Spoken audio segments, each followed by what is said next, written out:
Здравствуйте! В этом видео я хочу представить 10 натуральных удобрений, которые помогут оживить ваше растение, сделать листья более яркими, более зелеными. А от некоторых удобрениях у вас появится много новых не только листиков, но и цветов, если растение в данный момент может цвести. А также, как вы видите, замиокулька сможет выпустить новые листики. Герань может выпустить новые цветы, красивые и яркие, эффектные. И также хочу обратить внимание, что некоторые удобрения содержат такие элементы, которые помогают избежать пожелтения листвы и избежать некоторых количества хлороза, а также запустить цветение даже самых трудных цветов, которые не хотят у вас цвести. Итак, давайте начнем. Первое удобрение – лавровый лист. Сразу скажу, не надо отворачиваться или считать, что это ужасное удобрение. На самом деле лавровый лист используют очень давно. Он богат, очень богат, в нем содержится огромное количество железа. И поэтому это самая лучшая подкормка для цветов, которые страдают от хлороза железа. Также в этом листьях есть кальций, калий, магний, марганец, селен, цинк, много витаминов группы В и даже витамин С. Нам понадобится 2 листика и залейте его кипятком. Настоять надо около 2-3 часов, чтобы вода остыла и можно смело поливать. Итак, давайте пройдемся по элементам. Еще раз повторю, в этих листиках содержится очень много железа, которое помогает предотвращать хлороз растений, именно когда листва желтеет от недостатка железа. Также в этих листиках много кальция. Кальций помогает наращивать корневую систему. Много калия повышает иммунитет у растений.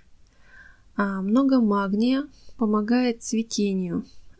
Именно цветению, чтобы цветы долго не опадали и долго цвели. Также много марганца, селена и цинка. Они помогают предотвратить различные болезни. Я поливаю всегда на сухую землю. Рекомендую делать вам точно так же. Небольшое количество воды внести под куст, и растения станут выглядеть лучше. Итак, второе удобрение, всем известный чеснок. Я очень люблю это удобрение, хотя ни разу еще не показывала на своем канале, потому что я знаю, как вы относитесь к органике, но органику всегда надо готовить правильно. Итак, хочу сказать, что в чесноке очень много фосфора, очень много кремния. И за счет того, что в нем содержится большое количество фосфора, это запускает цветение у растений. Нам надо 2 зубчика чеснока натереть на терочке и залить 1 литром кипятка. Настоять, как правило, 4 часа, чтобы стояло. Все хорошо перемешайте. И также я рекомендую добавить к этому удобрению янтарную кислоту. Вот видите, настой настоялся, он такой вот интересный, серого цвета. И добавляем янтарную кислоту. Янтарной кислоты нам надо полграмма, то есть 500 миллиграмм. Вот я добавляю ложечкой, так удобно. Все размешиваем и поливаем. Такая подкормка хороша именно для орхидей, для герани, для любых цветущих растений, потому что она помогает стимулировать рост новых цветоносов. Чаще всего именно такую подкормку вносят именно для орхидей, антуриума и пеларгонии. А также я хочу сказать, чтобы не было лишних ошметков в воде.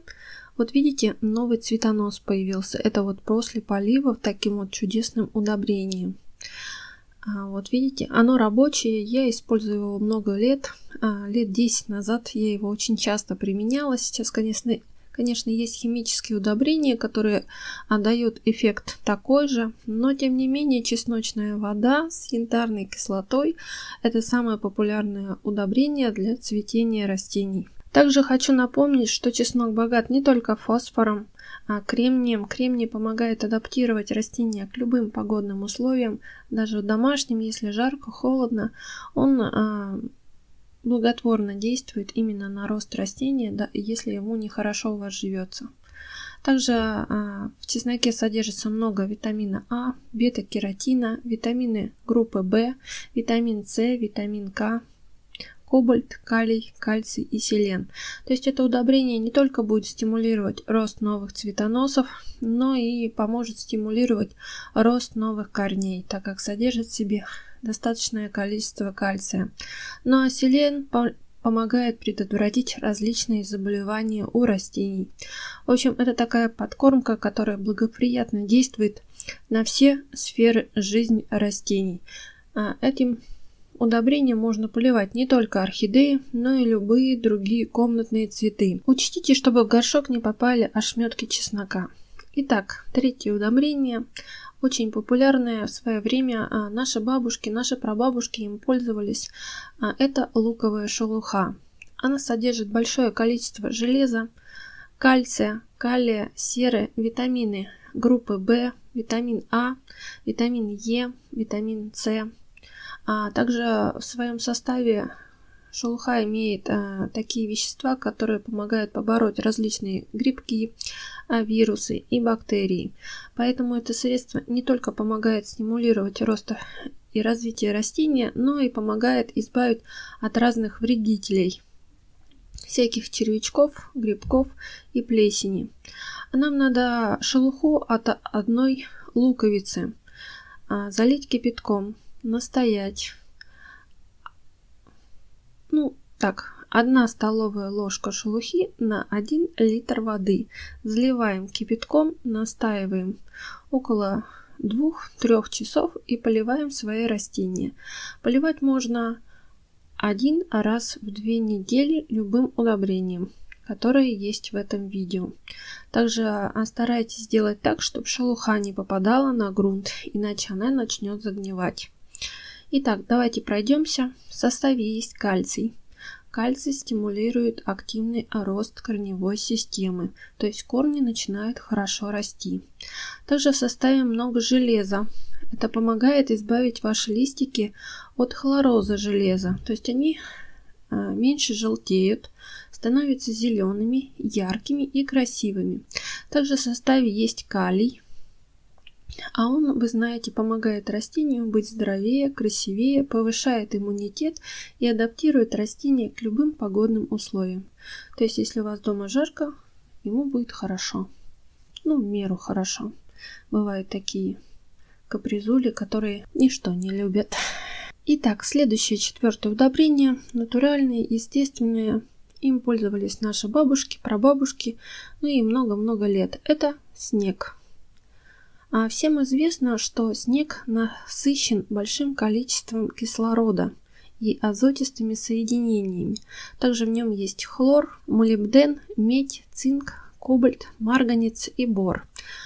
Это натуральная, простая, дешевая, бюджетная подкормка, которую вы можете использовать хоть каждый день. Как надо правильно собирать снег? Лучше если вы живете в городе, лучше всего снег собирать после того, как пройдет снег. Вот у вас начался утром снег. После обеда вы можете собрать целых ведра, потому что если вы соберете ведро, где-то, когда снег растает, будет треть от ведра воды. Я люблю эту подкормку за то, что в ней содержится много кислорода. Такая вода насыщена очень большим кислородом, а за счет того, что в воде много кислорода, корни получают много кислорода, растения в итоге получают много кислорода, и листья становятся яркими, зелеными, красивыми. И вы даже заметите через несколько дней, как растение после такой воды, оно как будто, знаете, живительное. Растение преображается, становится выглядеть лучше, красивее. Некоторые даже цветы, которые долго не цвели, начинают быстро зацветать после такой воды. В общем, я рекомендую, пока зима, использовать такую подкормку. Если сейчас лето, видео будете смотреть летом, то можно использовать дождевую воду. Она тоже насыщена большим количеством кислорода. Очень эффективная, натуральная, бюджетная подкормка, которую вы можете использовать просто бесплатно. Это мое одно из самых любимых удобрений, и я рекомендую вам ее попробовать. Итак, пятое удобрение. Это вообще мой must-have, мое любимое удобрение – это гриб чага. А вы его можете купить в аптеке, можете купить в интернет-магазинах, а можете сходить в лес и собрать сами. Эти грибы, гриб чага, растет на березе в лесу. Практически, часто можно встретить на любой березе. Если вы уходите в лес, то там полно этих грибов. Приносите домой, сушите и используйте. Я лично собираю его сама в лесах, на даче.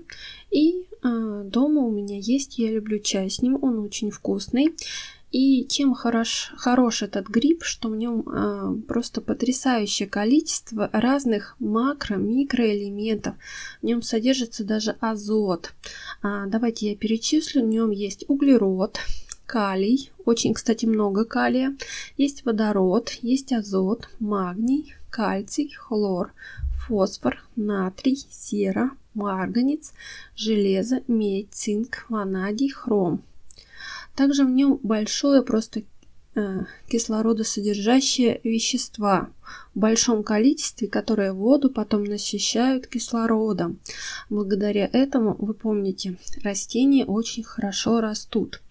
Еще эта чага, этот гриб содержит 15 аминокислот, которые помогают растению быстрее расти и развиваться.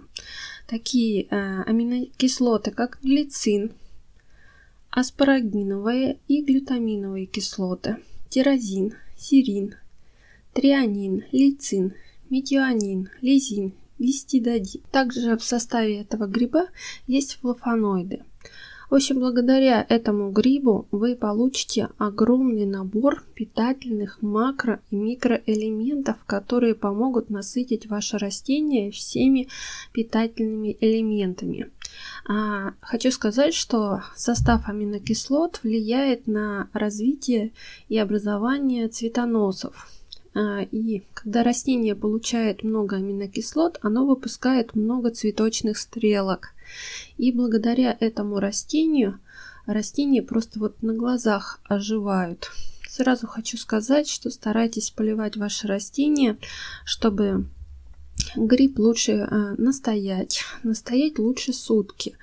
Либо купить уже готовые удобрения. В аптеке, например, чагу можно купить в жидком виде. Если вы не хотите заморачиваться, она продается в настое и других элементах, которые вы вполне можете использовать. Такую подкормку можно вносить один раз в 2 недели. Я поливаю всегда по сухой земле.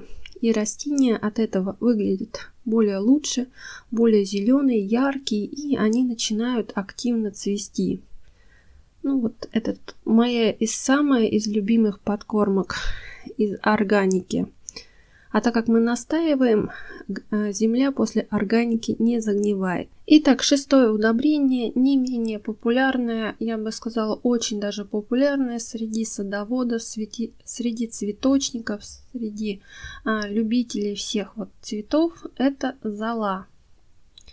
Нам надо 1 чайная ложечка на 1 литр воды. Сразу скажу, что в золе содержится много калия. Много кальция. Больше всего, конечно, в золе именно кальция. Он там в разной форме, но не водорастворимый. Поэтому, чтобы удобрения, которые содержатся в золе, стали водорастворимыми, нам надо их погасить. В данном случае я беру уксус яблочный. Он, кстати, очень полезный для растений. Он слабенький и поэтому не будет вредить почвы. Нужна 1 чайная ложечка уксуса. Добавляете в золу, а золу вместе с уксусом настаиваете. Лучше всего настоять сутки. А затем поливаете ваше растение. Сразу скажу, что в таком настое есть фосфор, калий, кальций и другие элементы, которые помогают оживить ваше растение и подпитать их дополнительными элементами. За счет этого листья у растения станут зелеными, яркими, а также некоторые из растений начнут активно цвести и выпускать новые цветоносы. Поливать таким удобрением можно 1 раз в 2 недели. Сразу скажу, не заливайте ваши растения. Они не любят, когда их заливают. И после этого удобрения вы заметите, что листики станут зелеными, яркими, красивыми. Некоторые сорта герани после именно вот этого удобрения выпускают цветоносы. Например, Ингрид Гибсба его просто обожает. Она вот постоянно цветет, она вот хорошо откликается именно на органику. Это у меня в кадре минуэт, если кому-то интересный сорт. А выше это Ингрид Гибсба. Вот они сейчас цветут. Вот такие вот лучшие удобрения вы можете использовать. Они натуральные, простые и очень эффективные. Седьмое удобрение это чай каркаде. Но есть и по-простому, это цветы гибискуса. Если у вас дома есть гибискус и он цветет, то вы можете использовать именно цветы гибискуса. Не обязательно их сушить, вы можете использовать свежие цветы от гибискуса. Нам понадобится 2 небольших цветочка. Вот таких вот небольших, заливаете кипятком, настаиваете до того момента, как вода остынет. Самое главное, я хочу вас обратить внимание на то, что вода должна быть не концентрированная. Этот чай очень концентрированный и кислый. Сразу хочу обратить внимание, что он кислый, очень кислый. Поэтому, чтобы вы не испортили ваше растение, а этот чай очень полезный, но он должен быть слабенький, слабого розового цвета. Обратите на это внимание. Этот чай еще называют напитком фараонов. А в нем содержится просто огромное, бешеное количество полезных веществ. Бета-кератина, флавоноидов, антоцианы, пектины, витамины группы В, В2, В5, В6, В9, В12, витамин А, витамин С, ПП, калий, натрий, фосфор, железо, марганец, селен, магний, кальций. И благодаря этому богатому составу ваше растение просто преобразится на глазах. То есть начнут бешено расти корни, начнут бешено расти листья, начнут расти листья, становиться зелеными, яркими и пышными.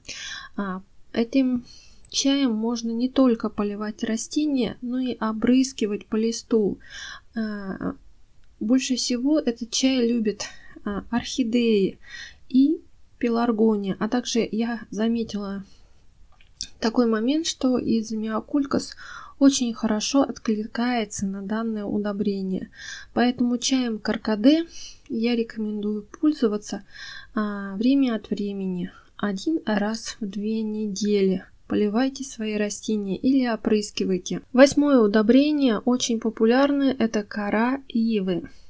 Она славится не только богатым составом, но и то, что помогает обеззаразить растения от разных вредителей. Содержит в себе большое количество аскорбиновой кислоты, глюкозиды, полифенолы, флавоноиды, очень много железа в ней, кальция, фосфора, витаминов группы В, пектин, хонин и танины.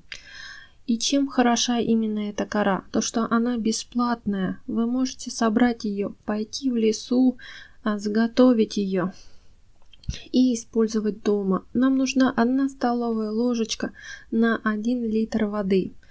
Многие, наверное, знают, что кору ивы используют для того, чтобы увеличить корневую систему. Так вот, если вы хотите увеличить корневую систему, используйте именно натуральную кору ивы. В ней также много железа, которое помогает избавить растения от хлороза.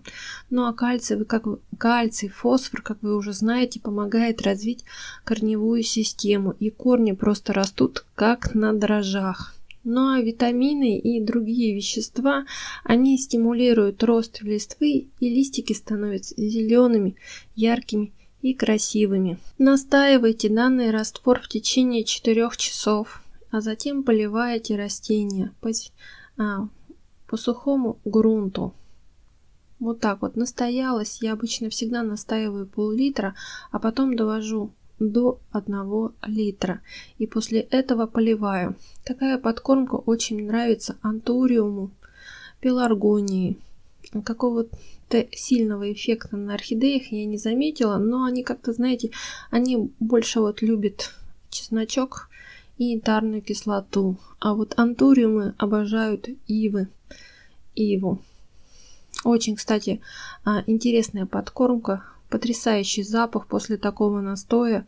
Прям аромат по всей комнате, потому что ива имеет очень сильный резкий запах. Но он быстро выветривается. Поэтому не бойтесь поливать свои растения натуральными удобрениями. Если у вас нету ивы или вы не знаете, как она вырастет, кору ивы можно купить в аптеке или в любых других магазинах. Итак, следующее растение, удобрение, это иван-чай. Сразу скажу, что он бывает двух видов. Зеленый, ручной сбор, и ферментированный, когда люди собирают чай, затем отжимают его, чтобы выделился сок, растение пустило сок, и затем сушат. Ферментированный чай, он более хорош тем, что его приятнее пить. Он не кислый. А вот зеленый чай, он на вкус совершенно другой, и он кисловат. Причем он раздражает слизистую, поэтому для растений больше всего подходит именно зеленый чай, иван-чай. Но если у вас нету зеленого, вы можете использовать ферментированный. В целом ферментированный чай, он тоже полезный. В нем много полезных веществ, которые помогают растения оживить. Но вот как-то зеленый для растений я предпочитаю больше. Итак, чего же так много в этом иван-чае? Все вы, наверное, знаете, что люди пьют его именно для повышения иммунитета. Но немногие знают, что именно в иван-чае содержится огромное количество железа. На 100 грамм вот этой зеленой массы содержится 23 миллиграмма железа. Также много никеля, марганец, титан, молибден и бор. То есть этот чай помогает листикам становиться зелеными, яркими и красивыми, помогает именно от хлороза. Также большое содержание бора помогает растению зацвести быстрее. И такие подкормки хороши именно цветущим растениям, которые страдают желтизной листьев. Также в этом подкормке есть и фосфор, и кальций, и кобальт. И также были обнаружен калий, кальций, литий и другие элементы. То есть этот чай просто кладезь питательных, полезных элементов. Не только для роста корней, но и листвы и образования новых цветоносов. Посмотрите, как цветет антуриум. Он тоже любит этот чай.